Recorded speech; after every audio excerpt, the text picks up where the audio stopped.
Hi, everyone. I'm San Francisco Mayor London Breed, and I'm here today with our governor for the state of California, Gavin Newsom. I'm also here with a number of elected officials from all the spectrums of the Democratic Party who absolutely opposed this recall.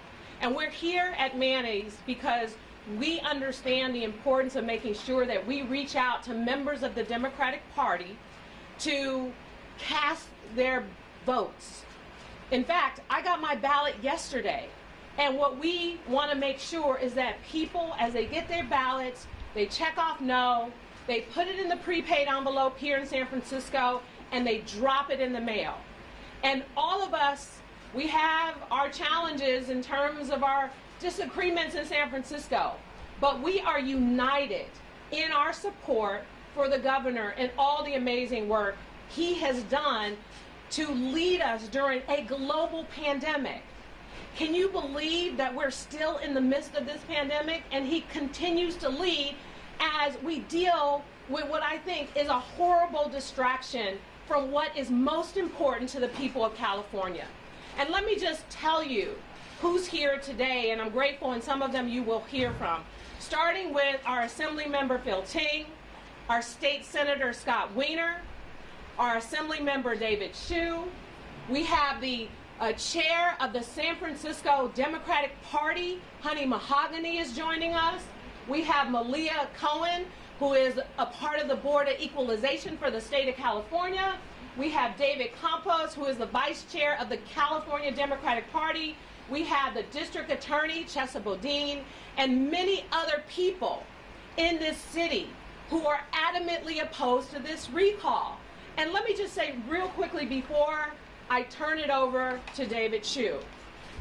The fact is, we know that sometimes we take elections for granted. We think, well, we appreciate the governor, we appreciate his hard work, and the fact that here in San Francisco, one of the most challenging issues we've been dealing with has been centered around homelessness. Project Home Key has been so instrumental in helping us to purchase so far about 3 buildings where we've been able to house hundreds of people who would otherwise be sleeping on our streets right now. That is significant.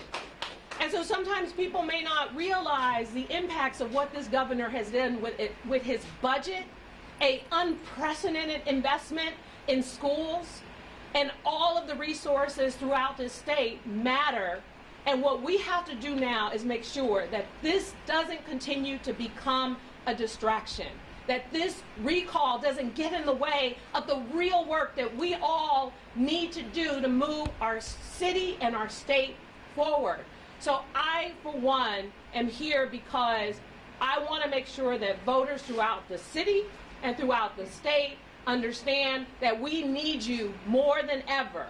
When you get your ballot, or when you show up to the polls, vote no on the recall. That's it, point blank. And let's move on with the real work of the state of California. And now I'd like to introduce Assembly Member David Hsu. Thank you, Madam Mayor. Thank you for your leadership. Good morning, everyone. We're here to let folks know that ballots are dropping as we speak, and by Monday, every California voter should receive a ballot, which means that every California voter has an opportunity to vote no on this Republican recall. This Republican recall threatens our values as Californians, threatens our progress when it comes to protecting our environment, to standing for education, for standing for healthcare, for so many things that we believe in. And I know for every single one of us, this is very personal. As the father of my son who's in nursery school, this is a governor who's been protecting our kids from guns. This is the governor who is bringing about universal preschool for 4-year-olds. As an Asian American, this is a governor who was the first to stand up for our Asian American community and call out anti-Asian hate last year. This is the governor who worked with Asian legislators to invest in an unprecedented level, $156 million, to fight anti-Asian hate in our state. And who's on the other side? The Republican allies of our former president, who is the one who fomented this hate. We are here because we have to stand together, and we're here because the polls are close. They are too close. I'm going to ask folks to remember how we all felt the night before the election in 2016, the presidential election. We thought we have it in the bag. The polls showed us that we were way ahead. Well, it turned out that we were wrong.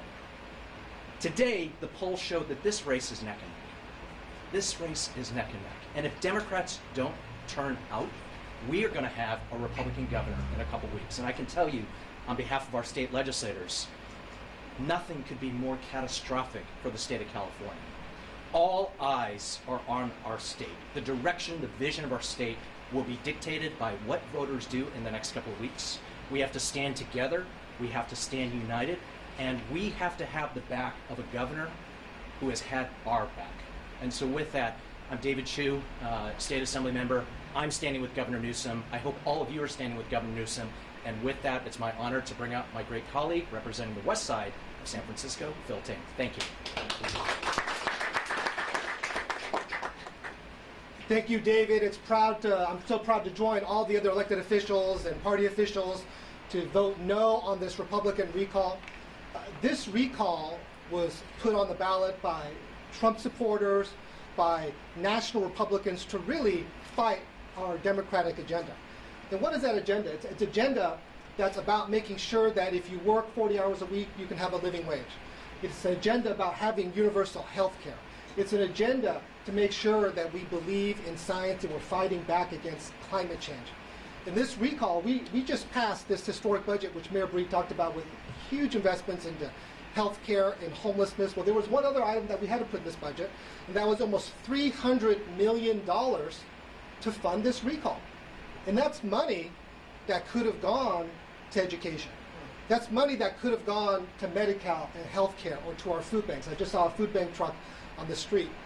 That's money that could have been put to so many of the necessary and needed services that we are searching for and looking for in this state. But that money's being spent on a recall because this governor had the audacity to lead in the time of a national crisis.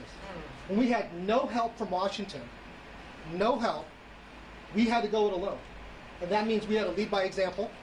We had to work with our own local city officials up and down the state and make sure that we did everything possible to protect Californians. And that's what we're going to continue to do. But just remember, if we don't turn out to vote, my colleague Assemblymember Chu said it right, we're going to get a governor. And what if some of the candidates talked about? They've said, hey, we're going to go abolish the minimum wage. They're not going to be fighting climate change. They're definitely not going to be supporting child care or health care. So all the issues that we hold so dear every single day on our agenda are at risk if we don't turn out to vote. If we turn out to vote, we're going to win. And that's all we're reminding people. Just make sure you're going to get a ballot in the mail, fill it out. It's really easy. It's a yes-no question. Just vote no and mail it back. Yeah. That's it. Just do it by September 14th and we're good. So, again, it's a very simple yes-no question. Just make sure you just, circle the right, fill in the right bubble and mail it back in, and we're going to be back to be able to continue to lead this great state. And with that, let me introduce my other great colleague from the state Senate, Senator Scott Wiener.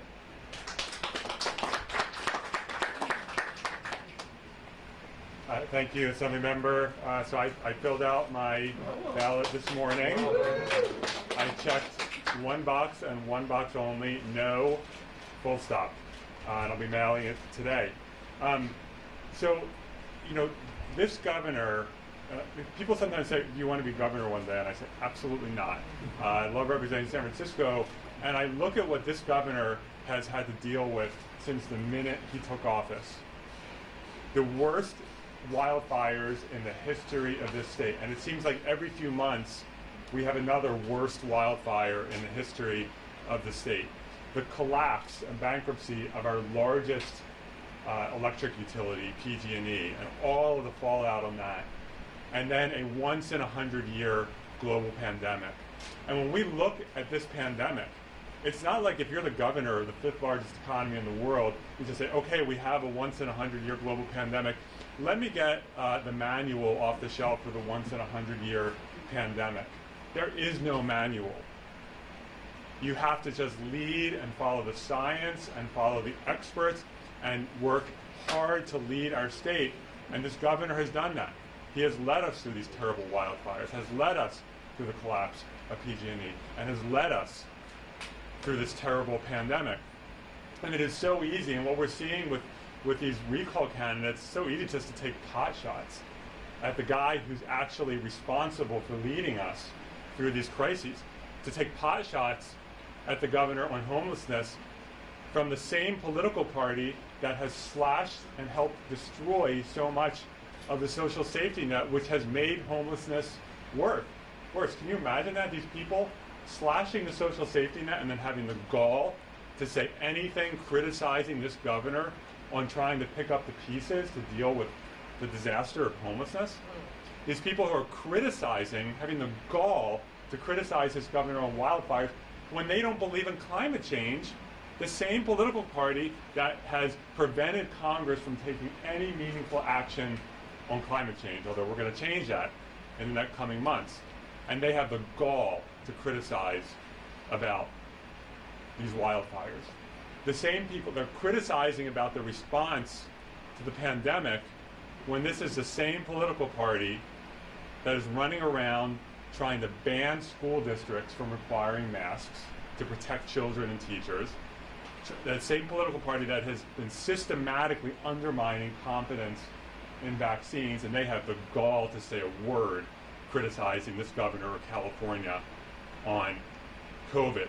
And I'll tell you, I'd rather be California right now than the state governed by Ron DeSantis or Greg Abbott. We don't need Ron DeSantis here in California. We need Gavin Newsom, and we're going to keep him in office. I also just want to say, as a gay man, we have a lot of great straight allies, and a number of them are up here today. But there is a very, very small subset of our straight allies who get it in their bones when it comes to LGBTQ people, where you don't have to explain anything about why civil rights protections or decriminalization of our community is important. And Gavin Newsom is one of those allies who deeply gets it. And he has been there for us. Again, we don't have to explain it to him. He just gets it.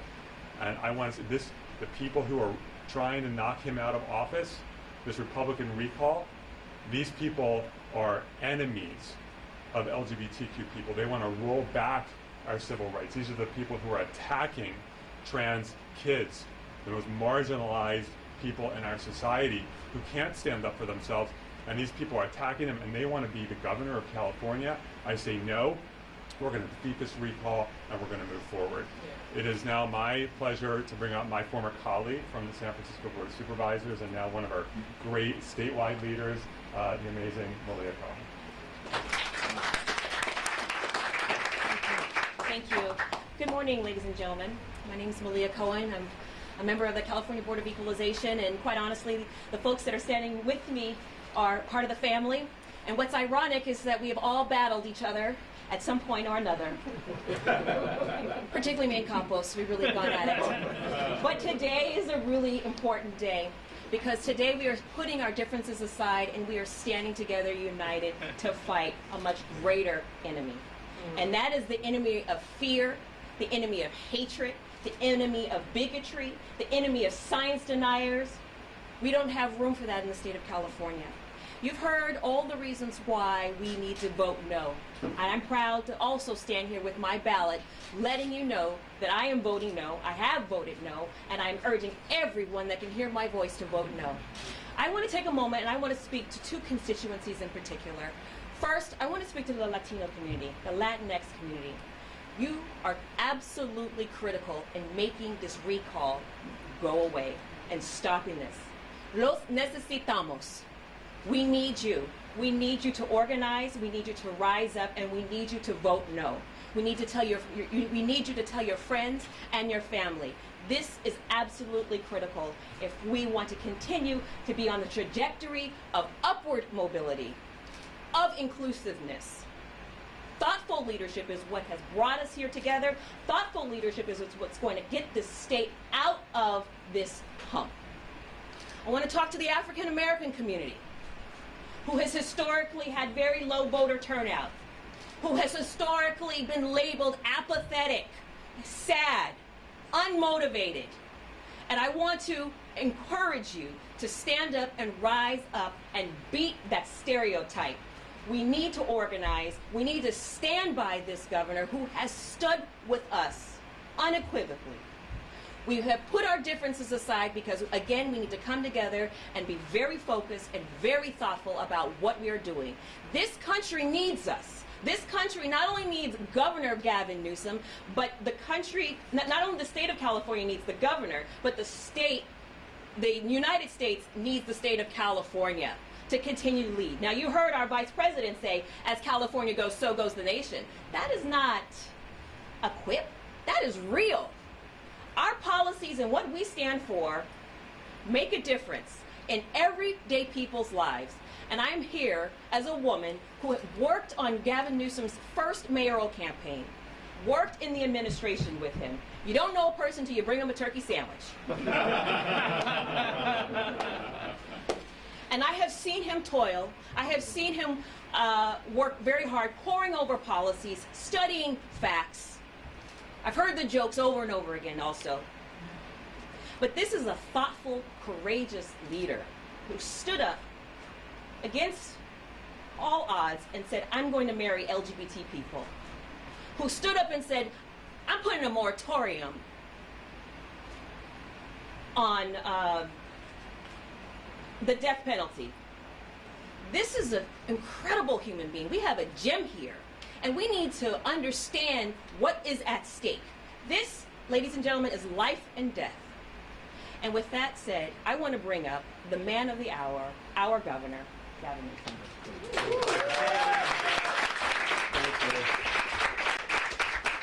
Well, I'm looking forward to a turkey sandwich right after this as well.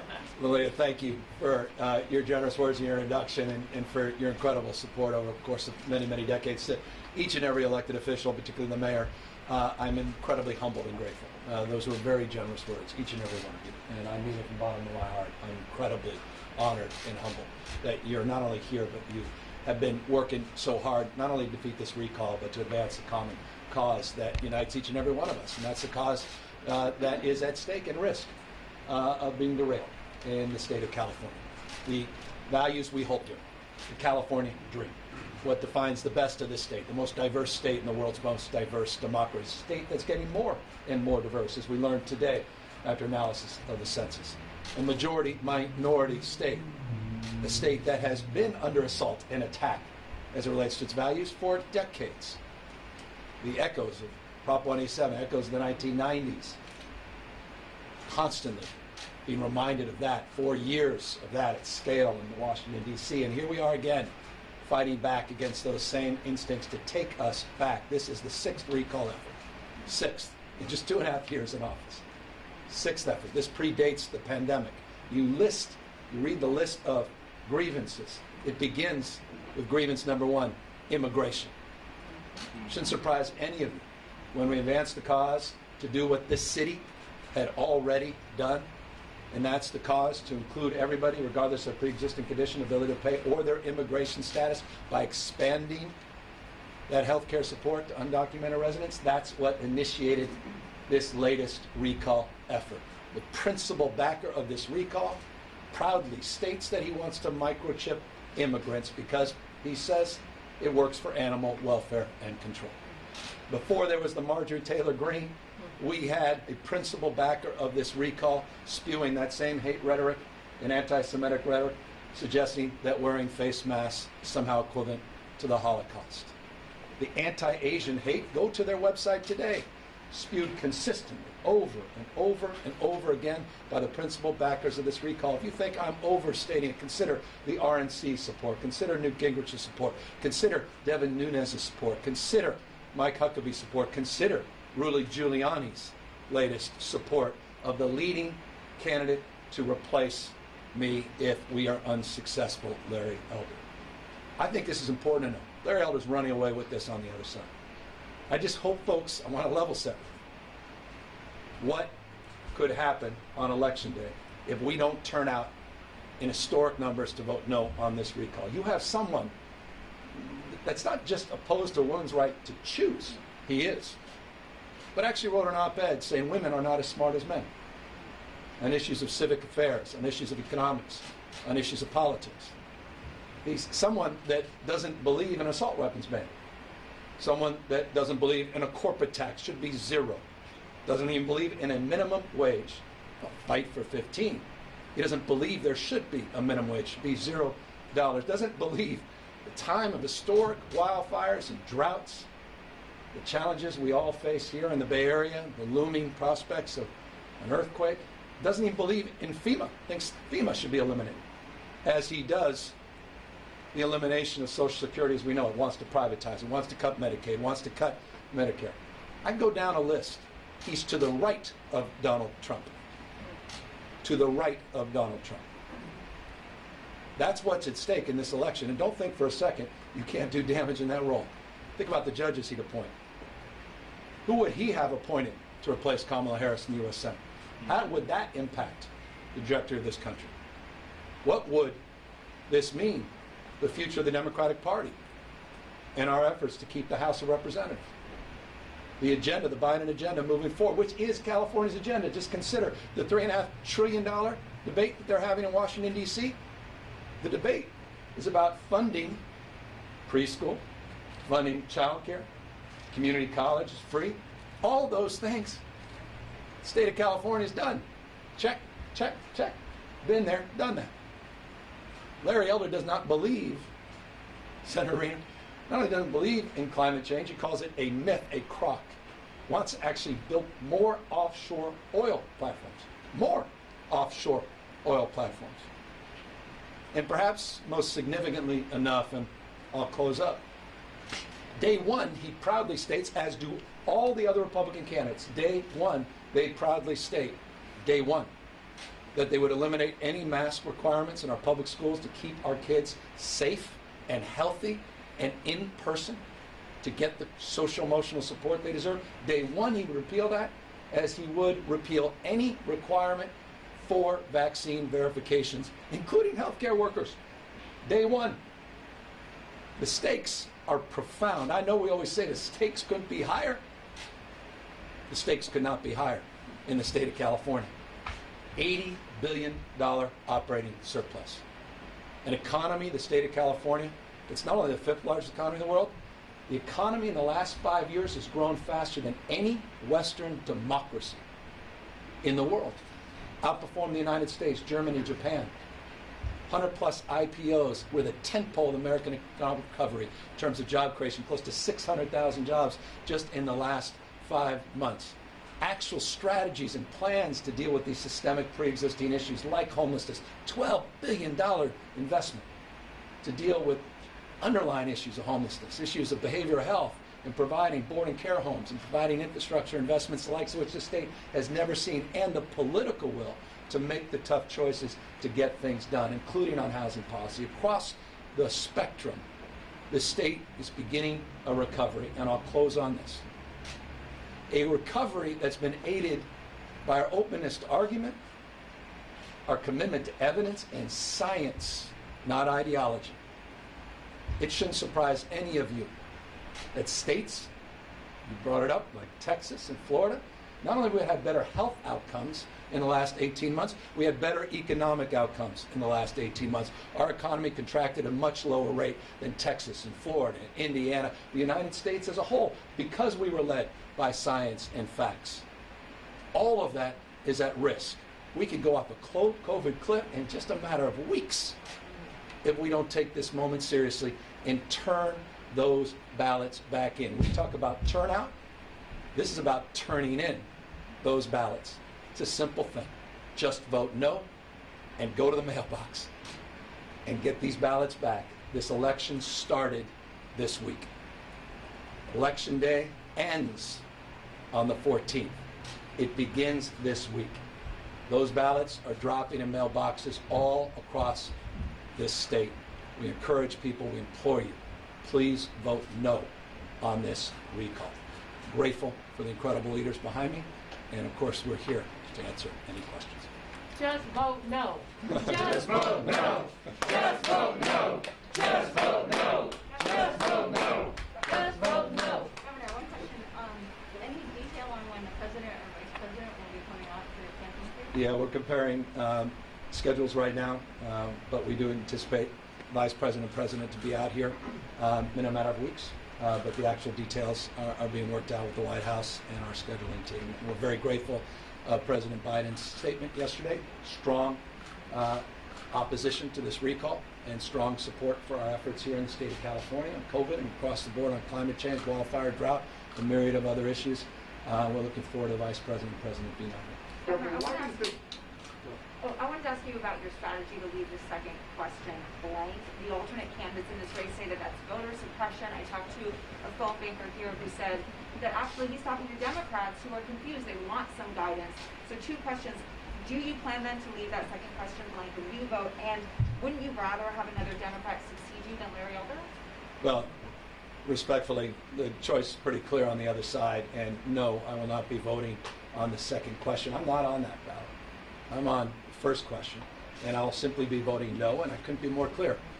A vote no is what all Californians should do. Just vote no and leave the other question blank. The alternative is pretty clear. The person running away with this race, notably, stands for all of that which I just advanced and communicated, and we need to focus in on the task at hand, a simple no vote on the second recall.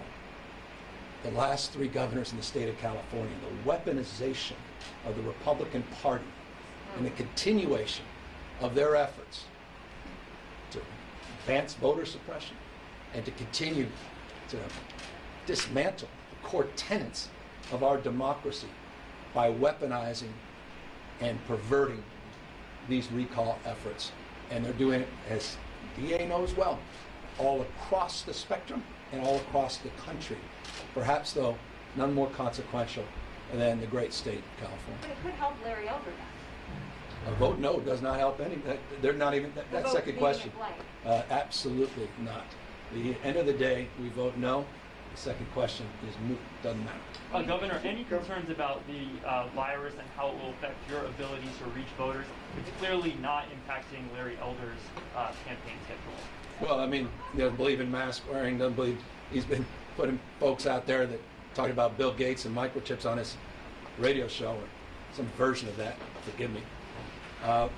So that doesn't surprise me. As it relates to this variant, we've been very aggressive. California leading the nation in terms of first leaning in. Mayor of San Francisco leaning in. Folks down in LA, other cities leaning in, taking this very, very seriously. Contrast that to what these other candidates are promoting. Examples of Florida and Texas, Mississippi, Arkansas. We're not going to walk down that path. So we'll continue to maintain our vigilance. We're at 6.6% positivity today. It's about 3 times that in places like Florida and Texas. We're continuing to maintain our aggressive posture as it relates to getting more people vaccinated. I should note that over 77.5% of all eligible Californians have received at least one dose, among the highest vaccination rates in America. We're proud of that, but we still have more work to do to get more people vaccinated, and I applaud the work of the mayor and local elected officials to continue to do more and advance their cause as it relates to localized conditions that are distinctive in a state that's larger than 21 state populations combined. Governor, how do you explain the enthusiasm gap among Democrats versus Republicans for this recall? Well, I think you got 3 networks, maybe 4, at 24/7 for the last year been ginning up support for a recall, going back many, many months. I don't know if you tuned into Newsmax lately, or that one OAN, even RT now, and then there's something called Fox. When the RNC gets behind something, they've got an echo chamber, and they stay on message over the course of months and months and months and months. You see polls that show registered voters overwhelmingly rejecting the recall. At the same time, you're ginning up that support in that echo chamber. It's not surprising. So my job is to do the job we all know how to do well. Every single one of the elected officials behind me know how to do this one. That's to get out the vote. They wouldn't be in the offices there. We have over 17 million text messages that we have sent out. 5,200 volunteers, 5,200 volunteers on this campaign. We're investing already. We've committed over $6.5 million to our GOTV efforts.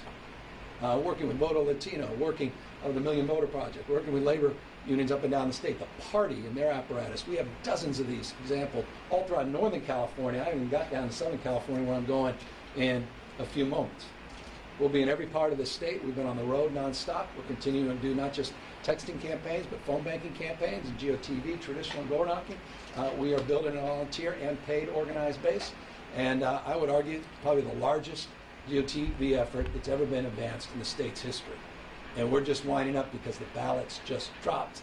And now is when people are tuning in, and we're going to tune up these efforts. Governor, what do you think about the theory that someone, you or someone, should sue over the constitutionality of the Republicans that New York Times? Yeah, I'm going to leave that to others. Right now, it's not theoretical that on September 14th there's a recall ballot. I'm going to focus on what's in front of us, and I'll leave that to others. Governor, did you ask President Biden to issue that statement he put out yesterday supporting you, and are you satisfied with the level of support you're getting from the National Party? Yeah, I've been blown away by the support across the spectrum. I appreciate the framework you all advance on the spectrum of the Democratic Party is represented here. My old friend David Mason. I don't know why they picked on you, David. But I mean it. It means a lot. You know, I was texting David the other day. I saw a tweet of his, and he was phone banking. It just means a lot. It does. All these guys. These are all my old friends. And honestly, I know this is my hometown. It is great to be here. It really is. It's humbling. And so I'm equally grateful that, you know, Bernie Sanders, Elizabeth Warren immediately came out in opposition of this recall. Not just Biden and Harris and other members of the party. I'm so proud every statewide Democrat immediately came out opposition. All the big city mayors immediately. All the Senate, Assembly members. I didn't even have to call those folks. They reached out to me, said we got to defeat this thing. That's why there's no major Democrat on this ballot. Because the Democratic Party truly is united in opposition because we recognize what's at stake. And that's a very distinctive path this year versus a few years back in the recall. And so I'm very, to your question, very, very satisfied and very grateful. And we're really looking forward to Vice President and President United. Governor, if you vote no on the first question, the recall, do you even have to fill out the question? No, just vote no. You don't have to touch the other part. The other part is, I mean, it's irrelevant. Don't even touch it. Simple no. I mean, this is about the easiest ballot you ever had to fill out. Just vote no. No on the recall. That ballot is also appearing in your mailbox. We're making this about as easy as it's ever been. But the consequences are higher than they've ever been. Because you can wake up with something so radically different, so profoundly different, that order of magnitude will be the likes of which a shock wave, not just across the state, but across the nation, something we've never seen. We saw what happened in the last recall. It's nothing compared to the impact. And I'll tell you this recall, but I'll tell you something else. I don't know about you, this last 18 months, it's been hard on all of us. Stress, the anxiety, the fear we have. I want to turn the page. This California recovery, it's real. And we'll maintain the framework of equity and inclusivity. That's our North Star. We have work to do. No one's naive. All those pre-existing conditions, homelessness out, we get that. We're committed to those issues. But another couple years of more fear and anxiety and uncertainty and chaos, we can't afford that as a state. This country deserves better than that. And that's what's at stake. Just vote no on this recall. We have one last question. You mentioned that. Governor, if you do not win, we talked about the national implications. Should someone find a second? We're gonna defeat this recall as long as folks turn in those ballots, as long as folks take seriously the threat of what is posed on September 14th. Those questions are hypotheticals, and I'm blessed and overwhelmed by Senator Feinstein's support as well. And I got to say that's personal for me, as you know. She and I are very close. Handwritten personal letters she's provided me in the last few months of support and encouragement is a real blessing. And so I'm grateful to her. I'm grateful to Senator Padilla. I'm grateful for our entire congressional delegation led by Speaker Pelosi, who's just been extraordinary. You heard her a couple days ago in San Francisco, doubling down on what's at stake and the importance of rejecting this recall. But look, this is the kickoff. We're going to win this weekend. We're going to win next weekend. We're going to win this race. Can't do it without all of you. Please turn in those ballots. Vote no on this recall. Thank you all very, very much.